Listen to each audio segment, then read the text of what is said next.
शौर्य तो मेरे पास भी नहीं आया और ना ही यहाँ पे शौर्य नहीं था तो इस लड़की को लगा कि वो चला गया होगा। मतलब मैग्रॉन इतना कहते हुए उस राजकुमार की बॉडी की तरफ देखता जहाँ पर उसका सर गायब था और वहां से खून के धब्बे थोड़े से दरवाजे की तरफ जा रहे थे, जैसे कि उन खून के ऊपर कोई पाँव रखे गया। मैग्रॉन वो तुरंत ही जमीन के नीचे चला जाता। दूसरी तरफ शौर्य उसी महल के कॉरिडोर में चलते हुए आगे जा रहा था। वो कुछ सोच कर रहा था, मतलब एक तरीके से पता नहीं क्यों उसे ऐसा लग रहा था जैसे कि वो थोड़ा गलत है। ऑफकोर्स यहाँ पर वो थोड़ा गलत तो था, यहाँ पर वो किसी की मदद किए बिना जा रहा था। और शौर्य इतना सब सोच ही रहा था, इतने में एक सैनिक अचानक से शौर्य के गले को पकड़ लेता। ये क्या A82, ये तुमने क्या किया? वो सैनिक गुस्से में कहता। तो शौर्य के हाथों में उस राजकुमार की खोपड़ी थी जिसे वो लटका कर घूम रहा था। दूसरी तरफ अलग अलग कमरों से लड़कियों की चीखने चिल्लाने की आवाजें आ रही थी और वहाँ सैनिक लोग हंस भी रहे थे। शौर्य ने ये सब देखा था। शौर्य को बहुत ज्यादा गुस्सा आ रहा था। अगले पल उन सभी सैनिकों के नीचे से जमीन गायब होनी शुरू हो जाती है और सभी के पांव अचानक से जमीन में कहीं स्टक हो जाते हैं। अगले पल एक अजीब सी डायमंड जैसी चमकती हुई तलवार वो तेजी से उन सभी के गले को काटना शुरू कर देती है और उड़ते हुए काफी सारे कमरों के अंदर जाकर काफी सारे चीख और चिल्लाने वाली आवाजों को बंद कर देती है। शौर्य अपने सामने सैनिक को देखता जो कि उसके गले को पकड़ के खड़ा था। वो सैनिक वो हल्का सा डरता और पीछे हटता। तो तुम्हारा दिमाग तो ठीक है? ये तो नहीं, तो तुम तो जासूस हो। वो सैनिक अगले पल कुछ समझ जाता है और वो तेजी से पीछे भागने की कोशिश करने लगता। एक तलवार वो पीछे से अचानक से उड़ते हुए आती है और उस सैनिक के टांगों को काट कर रख देती है। वो सैनिक चिल्लाते हुए नीचे गिरता। दूसरी तरफ सारे कमरों से एक एक लड़कियां बाहर निकलती जो कि डरी सहमी सी बाहर निकल रही थी और बाहर ये नजारा देखने के बाद वो सब भी हैरान थी। तुम्हें तुम्हें अंदाजा भी है कि तुम क्या कर रहे हो? तुम्हें क्या लगता है हमें मारने के बाद तुम बच जाओगे? वो सैनिक शौर्य से कहता। इसलिए तो इन सभी के जड़ को ही खत्म करने जा रहा हूँ आज, शौर्य स्माइल के साथ कहता। पर शौर्य वो अपने हाथों को हल्का सहाय करता जहाँ पे हरे और लाल रंग की बिजली चमक रही थी। वो तेजी से जाकर उस आदमी को लगती है जिसके कारण उस आदमी को बहुत ज़्यादा झटका लगता है। वो तड़प तड़प के वहीं मर जाता है। दूसरी तरफ शौर्य सभी लड़कियों को देखता। देखो, जब तक सब कुछ ठीक ना हो जाए तब तक कमरे में ही रहो, शौर्य सभी लड़कियों से कहता। और सभी लड़कियां तुरंत ही दरवाजा बंद कर देती है। सभी लोगों की आंखों में एक नई उम्मीद की किरण दिख रही थी। शौर्य वो सामने देखता जहाँ से बहुत सारे सैनिक आने शुरू हो गए थे। घबराओ मत, मैं ऐसे एक एक करके मारने वालों में से नहीं हूँ, पहले महाराज के पास ही ले चलो मुझे, शौर्य स्माइल के साथ कहता। वो सभी सैनिक वहाँ के सारे सैनिकों का वो हाल देख के थोड़ा सहम से गए थे। ऑफकोर्स वो लोग लड़कियों पे तो दादागिरी दिखाने में बहुत आगे थे, लेकिन यहाँ पर उनकी फुसफुस हो रही थी। शौर्य वो नॉर्मली उनके बीच से चलते हुए आगे जाने लगता है और सभी सैनिक उसके पीछे जमा हो जाते हैं। इसे पीछे से मारते हैं, एक सैनिक वो दूसरे सैनिक से कहता है।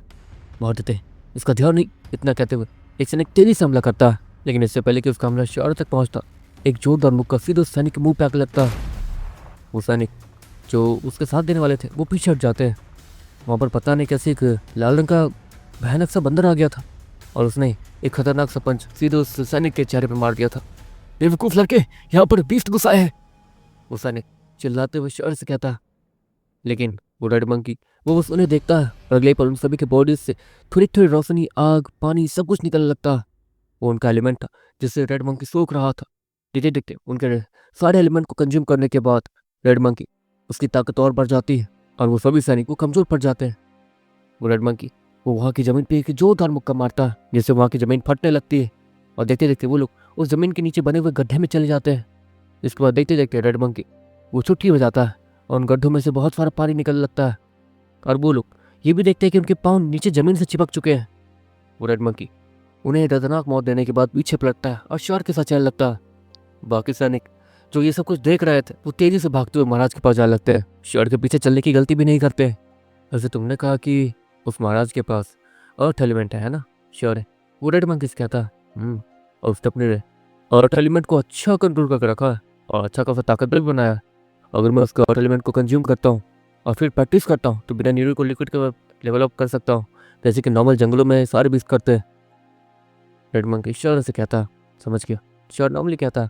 आपका रेड मंकी की ताकत किसी महाराज जितनी, मतलब शौर्य सिक्सटा सिटी में भी बहुत ज़्यादा ऊपर जा पाएगा। रेड मंकी हल्के हल्के आगे चलते रहता है और वहाँ पे जो भी सैनिक शौर्य पे हमला करने की कोशिश कर रहे थे उनसे उनका ही एलिमेंट छीन कर उन्हें कमज़ोर बना देता और एक लात मार के दूर फेंक देता। दूसरी तरफ बहुत सारे सैनिक अचानक से ही महाराज मल के पास आते हैं, जो इस वक्त किसी लड़की को अपने गोद में बैठा के न जाने क्या क्या कर रहा था। महाराज मल, एक सैनिक चिल्लाते हुए आता है, तुम्हारी इतनी हिम्मत कि तुम हमारे। वो महाराज मल इतना कहते कहते चुप हो जाता है कि वो सभी सैनिक कुछ ज्यादा ही डरे हुए थे। क्या हुआ? वो महाराज मल वो खड़ा होते हुए कहता है, वो A82 वो जासूस है, वो हम पे हमला कर रहा है, उसके पास ताकतवर जानवर भी है, एक बीस्ट, वो उसकी बात मान रहा है, पता नहीं कैसे। वो सभी सैनिक वो हैरानी और डर से कहते हैं, ये क्या हो रहा? मतलब कोई बीस्ट उसके हाथ में टेम हो रखा है, वो भी उसके बिना निरीक्षण में जाए, ये तो खतरनाक बात है। ऐसे तो वो अपने बीस्ट का इस्तेमाल भी कर पाएगा, लेकिन हम भी कम जाएंगे। सभी अपने बीस्टों के जीन्स को अपने साथ कंबाइन करो और पूरी ताकत के साथ उससे लड़ो। वो महाराज मल वो उन सैनिकों से कहता, लेकिन उन सैनिकों में थोड़ी सी भी हिम्मत नहीं थी। महाराज वो दूसरों के एलिमेंट को सोख रहे हैं और उन्हें कमजोर बना दे रहे हैं। एलिमेंट बॉडी से चला जाना मतलब। वो सैनिक वो डरते हुए कहता, तुम लोग पफ्तारो। और इससे पहले कि महाराज मल और भी कुछ कहते, सामने से उन्हें किसी के कदमों की आवाज आती है। कुछ देर बाद उस दरवाजे से एक लड़का चलते हुए आता है, जिसके हाथों में राजकुमार का कटा हुआ सर था। तुम लोगों ने मुझसे ये नहीं बताया कि। वो महाराज मल उसे अपने ही सैनिकों पे गुस्सा आ रहा था। यहाँ पर वो लोग अपनी प्रॉब्लम लेके आ गए, लेकिन उसका बेटा मारा गया है ये उन्हें बताया भी नहीं। देख क्या रहो, मारो इसे। तुम्हें क्या लगता है इससे घटिया लोगों को मारने के लिए मैं खड़ा हूँगा? वो महाराज इतना कहते हुए बैठ जाता है, लेकिन याद रखना इसे चिंता छोड़ना है, इसके साथ मैं वो हौसला करूंगा जो कि ये सोच भी नहीं सकता। वो महाराज मल शेर को देखते हुए कहता है, और उससे बहुत ज़्यादा गुस्सा आ रहा था। जो सैनिक वहाँ मौजूद थे वो बाकी सैनिकों को देख के हंस रहे थे। ऑफकोर्स उन्हें डर लग रहा था इसलिए, लेकिन वो सैनिक जो कि तेजी से आगे बढ़ना शुरू कर चुके थे, जो कि यहीं पे थे, वो शेर से डर नहीं रहे थे। शेर और सभी को अपने करीब आते हुए देखता है। यहाँ पे मौजूद सैनिक वो ज़्यादा ताकतवर थे, शेर से भी ज़्यादा, एक तरीके से टाइटन फ्लो लेवल से ऊपर वाले लेवल के। शेर चाहकर भी सभी को संभाल नहीं सकता है, शेर को ये अच्छे से पता था। रेड मंकी उन सभी के एलिमेंट्स को अच्छे से सोखना शुरू कर देता है। एक तरीके से कोई भी अर्थ एलिमेंट से जुड़े हुए एलिमेंट्स रेड मंकी काबू कर सकता था, चाहे वो दूसरे की ही बॉडी में क्यों ना हो। इसलिए रेड मंकी उन सभी के बॉडी से उनके एलिमेंट को छीन रहा था, लेकिन वो सैनिक सच में ज़्यादा ताकतवर थे। एलिमेंटल पावर के थोड़े बहुत छीनने की वजह से उन्हें कोई फर्क नहीं पड़ा था। वो सभी सैनिक जैसे ही शेर के बहुत ज़्यादा करीब आ जाते हैं, वहाँ पर अचानक से ही एक काले रंग का धुआं अपीयर होता है, जो कि 1 सेकंड के अंदर शेर को लेकर सीधे महाराज तक दिख जाता है। वहाँ पर अब काला धुआं था, जहाँ पर कोई भी कुछ भी नहीं देख पा रहा था। अगले पल वो महाराज वो भी कूद कर तुरंत ही उस अजीब से स्मोक के अंदर चला जाता है, उस काले रंग के धुएं के अंदर। तुम्हें क्या लगता है मुझसे बच सकते हो? वो महाराज चारों तरफ ढूंढते हुए कहता है, लेकिन उस अजीब से धुएं के अंदर वो किसी को ढूंढ नहीं पा रहा था, पता नहीं क्यों। वहाँ कोई जिंदा है भी या नहीं वो भी उसे पता नहीं चल पा रहा था। ये क्या चल रहा है? वो महाराज मन मन सोचता, लेकिन अगले पल वहाँ पे अजीब गरीब आवाज़ आनी शुरू हो जाती है। ये कैसी आवाज़ है? बोलो ठीक तो हो? वो महाराज सभी से कहता है। यहाँ पर काफ़ी सारे सैनिक हाँ हाँ में जवाब भी देते हैं। वो रहा महाराज तेजी से आगे बढ़ता है। आपको ये जहाज बड़ी जगह तो थी नहीं, तो वो आसानी से हर एक कोने को भी ढूंढ सकता है कुछ मिनट में ही। अगले पल वो महाराज अपने ही किसी सैनिक से टकरा जाता है और उस सैनिक बहुत ज़्यादा घायल हो जाता है। महाराज वो सैनिक उस महाराज को देखते हुए कहता है, मेरे रास्ते में खुद ही आए तो ये हाल तो होना ही था। वो महाराज हंसते हुए कहता है, पर महाराज मैं इससे पहले कि वो सैनिक और भी कुछ कहता, उस सैनिक के पेट को चीरते हुए जमीन से एक अजीब सी क्रिस्टल निडल निकल जाती है। वो महाराज ये सब देख के हल्का सा पीछे हटता है। तुम सब ठीक तो हो? वो महाराज पीछे मुड़ते हुए कहता, लेकिन इस बार करीब 3-4 लोगों की ही आवाज़ आती है। कुछ तो गलत है यहाँ पर। वो महाराज वो हैरानी से और गुस्से से कहता। वो तेज़ी से फिर से आगे बढ़ता, तुम सब ठीक हो? वो महाराज वो सारे सैनिकों से कहता, लेकिन इस बार कोई आवाज़ नहीं आती। ये क्या? अगर ये नाटक सच में मुझे अकेला करने के लिए है तो मैं अकेला तो हो चुका हूँ, तब क्यों छिप रहे हो? वो महाराज वो शेर से कहता। अगले ही पल वहाँ से वो काले रंग का धुआं हटने लगता। उससे सामने शेर भी दिखता है, जिसके बगल में एक खूबसूरत सी लड़की खड़ी थी, जो कि असल में डीमन गर्ल थी, और वो सारा स्मोक डीमन गर्ल के हाथों में जा रहा था। देखो गाइस, बहुत सारे लोग बोल रहे थे कि वो ग्रीन लिक्विड क्या था जिससे सीन ठीक हो गई, ठीक है। तो वो ग्रीन लिक्विड शेर को लैब से मिला था, उस अंडरग्राउंड वाले लैब से, जहाँ पे उससे अपनी बहन मिली थी। उसने छिप कर एक बीस्ट को टेम किया था, उस ग्रीन कलर वाले पत्ते जैसे बीस्ट को, पेड़ जैसे बीस्ट को, ठीक है। यही लिक्विड वहीं से लिया था शेर ने, ठीक है। वो महाराज अपने चारों तरफ देखता, जहाँ पर बहुत सारे रंग बिरंगे अजीब से क्रिस्टल निडल्स वो जमीन से निकल के सभी को चीर चुके थे। यहाँ तक कि किसी को चीखने चिल्लाने तक का वक्त नहीं मिला था। पीछे से और भी बहुत सारे सैनिक आके जमा होते हैं और अपने भाले को सीधे श्योर की तरफ फेंक देते हैं। श्योर के ठीक पीछे एक अजीब सी क्रिस्टल वॉल आ जाती है जिससे टकराकर वो सारे भाले नीचे गिर जाते हैं। देखते देखते वो सभी सैनिकों के नीचे से एक क्रिस्टल निडल निकलती है और उन्हें चीर के रख देती है। श्योर वो इस्माइल के साथ उसी महाराज को देख रहा था। वैसे टाइमिंग अच्छी है। श्योर इस्माइल के साथ वो म्यूटेंट लिजार्ड से कहता। देखते देखते श्योर के पूरे बॉडी के ऊपर एक खतरनाक सा आर्मर दिखने लगता जो कि बहुत ज़्यादा क्रिस्टल की तरह चमक रहा था। क्रिस्टलाइज आर्मर वो सच में कमाल का था, ट्रांसपेरेंट था। उसके बॉडी से काफ़ी सारे क्रिस्टल के कांटे निकल रहे थे जिससे उस पर पीछे से हमला करना नामुमकिन था। श्योर के पंजों के ऊपर भी एक खतरनाक सा लिक्विड आ गया था। श्योर को तो नहीं पता था कि वो क्या है, लेकिन श्योर उसे इस्तेमाल करके देखना चाहता था। जाहिर सी बात है कि श्योर अगर किसी पे हमला करेगा तो इस लिक्विड का कोई ना कोई काम तो होगा ही। श्योर उस सामने इस महाराज को देखता जो कि गुस्से से उसे ही देख रहा था। म्यूटेंट लिजार्ड के आर्मर को पहनने के बाद श्योर की ताकत भी बढ़ी थी और उससे अपने अंदर बहुत ज़्यादा कमाल का फील हो रहा था। म्यूटेंट लिजार्ड वो 6 स्टार सिटी के हिसाब से जो जितना ताकतवर हो सकता था वो उतना ताकतवर हो गया था। और यहाँ पर एक तरीके से 6 स्टार सिटी में जो सबसे ज़्यादा ताकतवर होगा वो यहाँ के महाराज के बराबर तो शायद कर ही सकता है। श्योर अभी उसे म्यूटेंट लिजार्ड की ताकत मिली हुई थी। वो सामने इस महाराज को देखता जो कि गुस्से से उसे ही देख रहा था। वो महाराज पीछे देखता जहाँ पर वो लड़की सेफ थी और डर रही थी। ओह, तो ये सब कुछ लड़कियों के लिए, इसलिए सिर्फ मेरे सैनिकों को मारा, मेरे बच्चे को भी मार दिया। वो महाराज श्योर से कहता, इन घटिया लड़कियों के लिए तुमने ये सब कुछ किया, मेरे बेटे को मार दिया। वो महाराज फिर से थोड़ा रोटलू सा शक्कर बनाते हुए कहता क्योंकि उसे अपने बेटे की अब याद आ रही थी। अरे नहीं, मारा नहीं है, बस मेरा खेलने का मन था तो बस खेल लिया तुम्हारे बेटे के साथ। अब मैंने उसे कहा मुझे फुटबॉल खेलना है तो उसने मुझे फुटबॉल दिया नहीं, तो मैंने उसके सर को ही फुटबॉल बना लिया। देखो तुम लोगों ने भी खेला, मैंने भी खेला, बात तो बराबर है। श्योर इस्माइल के साथ कहता। अगले पर वो महाराज वो तेजी से आगे बढ़ता है। उस महाराज के हाथ देखते देखते अजीबोगरीब पंजे में बदलने लगते हैं। उसका हाथ पूरा लाल हो जाता है और देखते देखते उस महाराज की पूरी बॉडी वो फाइज में बढ़ने लगती है। श्योर उससे एक अजीब सी फीलिंग आती है जैसे कि उसके ऊपर बहुत ज़्यादा दबाव बन रहा। पता नहीं कैसे उस महाराज की ताकत बढ़ते जा रही थी। देखते देखते उस महाराज की पूरी बॉडी लाल हो जाती है, उसके कपड़े फट जाते हैं और देखते देखते उस महाराज के सर के ऊपर एक 2 लंबे लंबे सींग निकलते हैं जो कि बहुत लंबे हो रहे थे। वो महाराज देखते देखते एक ऐसे बीच में बदल गया था जो कि प्राचीन था और बहुत ज़्यादा प्राचीन था। ऑफकोर्स इस ज़माने में बहुत सारे ऐसे बीस्ट भी हैं जिनके बारे में श्योर के समय में किसी को नहीं पता, और वो इस समय में म्यूटेट होकर क्या ही बने वो तो श्योर सोच भी नहीं सकता था।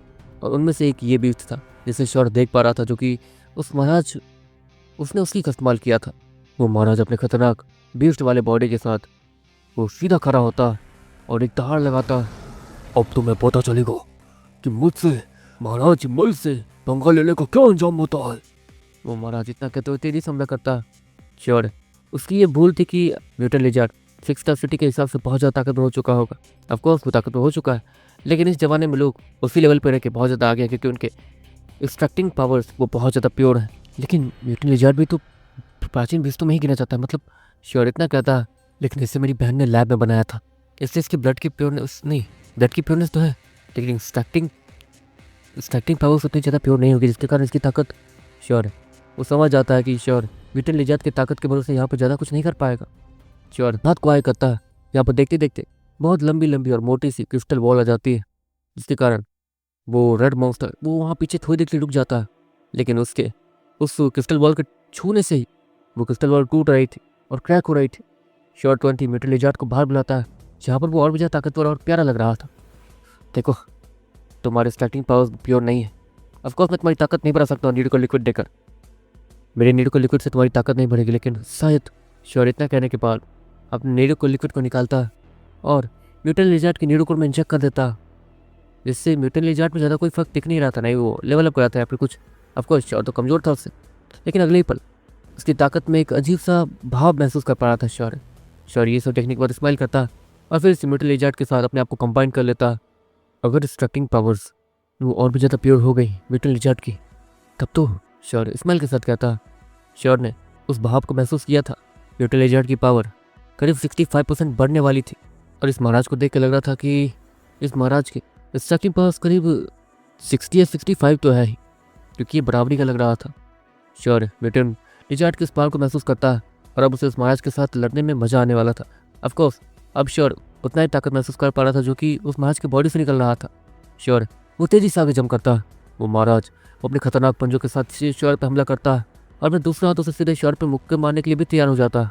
अगले ही पल श्योर और उस महाराज के बीच एक अजीब सी क्रिस्टल निडल आती है जो कि बड़ी थी और सीधे उस महाराज के पंच के ऊपर लग जाती है।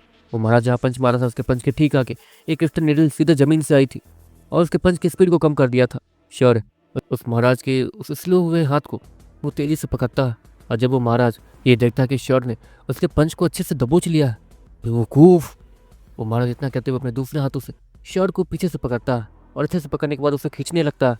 लेकिन श्योर के पीठ पे मौजूद कांटे वो अचानक से एक्सपेंड हो जाते हैं और लंबे हो जाते हैं, जिसके कारण उस महाराज के हाथ के आर पार श्योर के पीठ पे मौजूद कांटे निकल के आ जाते हैं। वो महाराज तुरंत अपने हाथ को पीछे खींचता और ये देखता है कि उसके हाथों से बहुत ज़्यादा खून निकल रहा। वो महाराज श्योर को एक झटका मार के पीछे फेंकता, श्योर पीछे जाके गिर जाता। इसके बाद श्योर एक और चीज़ देखता, वो महाराज एक लंबी छलांग लगाकर सीधे श्योर के ऊपर कूदने वाला था। हाँ, अब इससे और बेवकूफ़ कौन ही होगा, श्योर स्माइल के साथ कहता। अगले पर वो पीछे मुड़ जाता है, जिसके कारण उसे पीठ पे मौजूद कांटे अब सीधे उस महाराज के पाँव के अंदर वो आर पर घुस जाते हैं। लेकिन अब क्योंकि उस महाराज ने श्योर के ऊपर जंप लगाई दी थी और वो कांटा भी आर पर निकल गया था, लेकिन श्योर उसकी भी चटनी तो बनी रही थी, वो ज़मीन से चिपका हुआ था और ज़मीन वो तो उसकी मौसी है नहीं जो किसी बचाएगी। अफकोर्स महाराज के कूदने की वजह से अफकोर्स महाराज को चोट लगा था, लेकिन महाराज जो भारी था उसके कारण श्योर उसके बॉडी से हड्डियों के टूटने की आवाज़ आ रही थी। और श्योर इतना कहते हुए हल्का हल्का उठता और पीछे उस महाराज को देखता जो कि लड़का लड़का कर पीछे गिर रहा था। श्योर तुरंत अपने हाथों को आया करता जहाँ पर वो महाराज उस श्योर को जैसे ही करते हुए देखता है वो अपनी जगह से मूव कर जाता है। वो 20 रोल होकर पीछे जाता है और उसी जगह पे एक अजीब सी क्रिस्टल निडल तुरंत बाहर निकलती है। वो महाराज पता नहीं कि वो अजीब तरीके से श्योर को देखता। वो महाराज वो जानता था कि वो जहाँ पर है वहाँ पर क्रिस्टल निडल जरूर आएगी। श्योर वो भी जानता था कि उस महाराज को इतनी आसानी से हरा पाना आसान नहीं होगा। ऑफकोर्स उसने बहुत सारी बैटल लड़ी हैं, उसके पास एक्सपीरियंस भी है जो कि नकारी नहीं जा सकती है। अगले पल वो महाराज सामने मॉडल क्रिस्टल निडल को पकड़ता है, उसे तोड़कर सीधे श्योर के ऊपर जम कर जाता है ताकि वो उस क्रिस्टल निडल को सीधे श्योर के आर पार ही उतार सके। अगले पल श्योर वो वेनस अडेप्टर के साथ अपने जीन्स को कंबाइन करता है और देखते देखते उसके पास एक नीले रंग की रोशनी भी अपीयर होती है और श्योर तेजी से अपनी जगह से मूव करता है। श्योर वो जैसे ही अपनी जगह से मूव करता है वो सीधे उस महाराज के पीछे आ जाता है और अब श्योर अपने पंच से सीधे ये चेक करने वाला था कि आखिर उस पंच के ऊपर एक अजीब सा लिक्विड लगा क्या है। श्योर एक खतरनाक सा पंच पूरी ताकत लगाकर उस महाराज के पीठ पे मारता है, जिसकी वजह से श्योर के पंच पे मौजूद वो लिक्विड उसी उस महाराज के पीठ पे जाके लग जाता है। लेकिन इस लिक्विड में कोई भी हलचल नहीं दिख रही थी। अगली पल श्योर को एक हल्की सी चीज़ दिखती है, उस लिक्विड के अंदर से छोटे छोटे कांटे बाहर आ रहे थे और उससे कुछ तो होने वाला था। वो महाराज तुरंत ही पीछे मुड़ के अपने लंबे से बड़े से हाथों से सीधे श्योर पर हमला कर देता। श्योर इसके लिए तैयार नहीं था क्योंकि उसका ध्यान कहीं और था। श्योर उस हमले से टकराने के बाद तेजी से पीछे जाता है। उसे अपने सीने में कुछ अजीब सा महसूस हो रहा था, उसका सीना बहुत ज़्यादा सुन पड़ गया था और श्योर की सांसें भी लंबी लंबी जाने लगी थी। वो तेज़ी से पीछे जाने के बाद उस बड़ी से दीवार से टकरा जाता है। श्योर के पीठ पे जो कांटे थे वो कांटे उस दीवार में घुस जाते हैं और श्योर उसी वहीं पे स्टक हो जाता है, अटक जाता है। वो महाराज ये सब देखने के बाद अब वो अपनी पूरी ताकत लगाकर श्योर पे हमला करने वाला था ताकि देखते देखते श्योर वो पीछे न पड़ जाए दोबारा। लेकिन इस बार तो श्योर पलट भी नहीं सकता था। इस बार वो पंच अगर श्योर को लगा तो उसका आर्मर भी टूटेगा और उसकी हालत भी ख़राब होगी। देखते ही देखते वो महाराज तेज़ी से श्योर के बहुत ज़्यादा करीब आता है। श्योर म्यूटेंट लिजार्ड के आर्मर को तुरंत ही वापस भेज देता है। इसके कारण उसके बॉडी से वो आर्मर और वो कांटे गायब हो जाता है और श्योर सीधे नीचे ज़मीन पे जाके गिरता है। वो महाराज पता नहीं कैसे वो पंच मार रहा था, लेकिन अब वो अपने हमले को बदल के एक खतरनाक सी किक सीधे श्योर के ऊपर डालने वाला था। उसकी टांगे वो अचानक से ही पंच में बदल के वो अपनी टांगों पे शिफ्ट हो जाता है और उसी ताकत के साथ श्योर पर हमला करने वाला होता है। श्योर अपने बाकी बेइज्जतों की मदद ले नहीं सकता क्योंकि वो लोग अभी उतना ताकतवर नहीं है। हाँ, उसने ज़्यादातर अपना नीरो को लिक्विड येलो पिंसर को देकर ताकतवर बनाया था, तभी तो यहाँ के सैनिकों को वो संभाल भी पा रही थी क्योंकि बाहर से बहुत सारे सैनिक अंदर आ रहे थे और रेड मंकी, डीमन गर्ल और येलो पिंसर उन्हें ही संभाल रहे थे। यहाँ पर श्योर अकेला पड़ गया था। म्यूटेंट लिजार्ड श्योर नहीं चाहता था कि उससे दोबारा कुछ हो। ऑफकोर्स अगर वो आर्मर टूटा मतलब म्यूटेंट लिजार्ड वो मर गया, हाँ ऑफकोर्स उसे रिकवर किया जा सकता है, लेकिन उससे दर्द तो होगा ही और श्योर नहीं चाहता है कि उसके किसी भी बीस्ट को वो दर्द फेस करना पड़े। तब कंट्री रोल होते हुए अपने टांगों का इस्तेमाल करके तेजी से आगे कूदता। उसने वेनोसिराप्टर को उतना ज़्यादा ताकत नहीं बनाया था और उसने फर्स्ट टाइम जो ताकत लगाई थी वेनोसिराप्टर के साथ वो उसकी लाखड़ी ताकत थी और उसी ताकत का इस्तेमाल करके वो उस महाराज की नज़रों से बच के उसके पीछे जा पाया था। वेनोसिराप्टर अब उसका एलिमेंट खत्म हो गया था, ज़्यादा नहीं था उसके पास एलिमेंट, इससे वो महाराज श्योर को नॉर्मली आगे दौड़ते हुए देख पा रहा था, बस उसकी स्पीड ज़्यादा थी। तो नहीं ऑफ इतना करते वो महाराज वो कुछ नोटिस करता जहाँ पर उसके हाथों से छोटे छोटे कांटे निकल रहे थे जो कि उसकी स्किन को चीर के हल्के हल्के बाहर आ रहे थे। ये क्यों?